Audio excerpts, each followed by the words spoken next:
Hello అందరికీ, welcome to my channel. నేను ఒక చిన్న బిజినెస్ అయితే స్టార్ట్ చేశానని మీ అందరితో ముందు వీడియోలో షేర్ చేసుకున్నాను కదా. దానికోసం నేను కొన్ని మెటీరియల్స్ అయితే తీసుకున్నానని పార్ట్ 1లో కొన్ని చూపించాను. దానికి కంటిన్యూషనే ఈ వీడియో. నేను మెటీరియల్స్ అన్నీ ఒక వెబ్సైట్లో అయితే పర్చేస్ చేశాను. ఆ వెబ్సైట్ నేను మీకు కావాలంటే నాకు తప్పకుండా కామెంట్ చేయండి.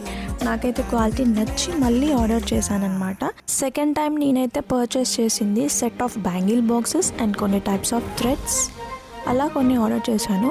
నేను ఈ ఐటమ్స్ చూపిస్తున్న అన్ని ఐటమ్స్ నేను ఒకటే వెబ్సైట్లో తీసుకున్నాను అనమాట. వెబ్సైట్ కోసం నాకు కామెంట్ చేయండి. అండ్ తెలిసిందే కదా, మీ అందరి సపోర్ట్ నాకు కావాలి. ఈ చిన్ని బిజినెస్ని సపోర్ట్ చేయాలనుకుంటే మీరు కంపల్సరీ లైక్ చేయాలి, షేర్ కూడా చేయాలి. అన్నిటికంటే ఇంపార్టెంట్ సబ్స్క్రైబ్ అయితే కంపల్సరీ చేసుకోవాలన్నమాట. ఎందుకంటే నా వీడియోస్ మీరు మిస్ అవ్వకుండా ఉండాలి అంటే కంపల్సరీ సబ్స్క్రైబ్ చేసుకోవాలి. ఈ వీడియో నచ్చితే లైక్ చేయొచ్చు కదా ప్లీజ్.